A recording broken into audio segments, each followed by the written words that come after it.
I'm Lynne Sanders. I'm the Chief Executive of Swansea Women's Aid.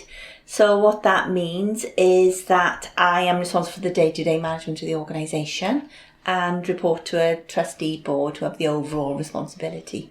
So a very busy job, loads to do. I became involved in the Swansea Women's Centre in its very early days.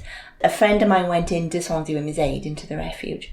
And I'd been working in a banking as a clerk sort of thing. I visited her in Refuge. That was allowed at the time. When she left, she decided after 6 months she would volunteer with them and said to me, they're desperate for a treasurer. Would you be interested in joining? So I joined in January 1986 and very quickly realised that actually these were women who thought the same as I. At the time, Women's Aid was I would describe it as very radical. It was a new provision and it was quite in the face of the authorities.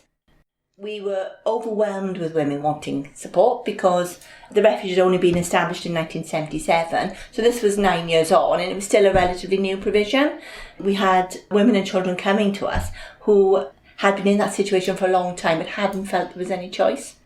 And what we found was that it was very enabling for them. The women were helping to support them as well as us as volunteers.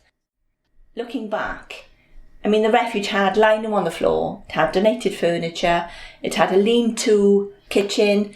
We could have in our 4-bedroom Refuge up to 8 women and perhaps 11 children in an ordinary double-fronted council house. It was a challenging environment, but one that completely changed the lives of the women we support. And I think what I felt as a volunteer at that time was that, wow, I was really part of something that was special. That was something that was really changing things for women's lives in a profound way. To have been part of that was very exciting at the time. I feel that the 90s was very much a period of development for Swansea Women's Aid, and I think nationally. It was very much about looking at how we delivered the service, how we recorded, how we demonstrated what we delivered, a focus on children and young people. So there was a children's group looking at how we offered the service within Refuge, campaigning for the rights of children experiencing domestic abuse, raising their voice nationally, raising the voice of women nationally, challenging government around their welfare changes, an increased liaison with the police and the authorities. That's the one thing you can say about Refuge provision. It's never the same, because obviously you've got perhaps 4 to 5 families. The women will have differing needs and can be very complex. So as a Refuge worker, what you're doing is balancing the needs of the families living in Refuge, and that can be quite difficult on times.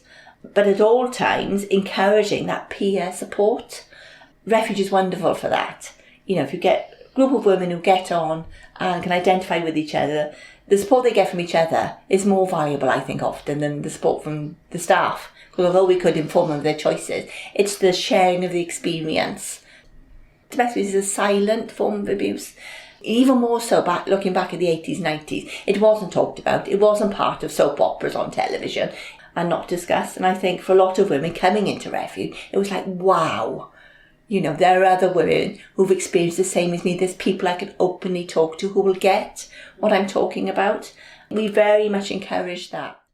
You could really make a difference to a woman's life. And be that in a very small way. So even if a woman only came in for 2 nights, she knew we were there. She knew there was an option. And during those 2 days, we could talk to her about, if you left, you could get housing, you could get money, you could get a protection order, all of which that woman didn't know.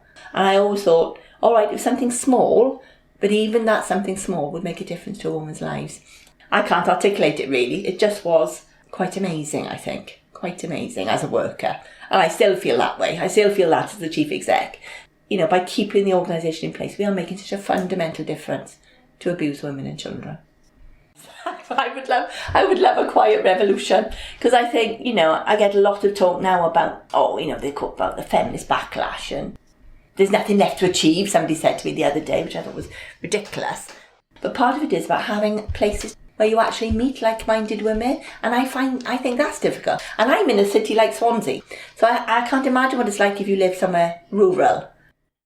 I feel privileged and honoured to be the Chief Executive of Swansea Women's Aid.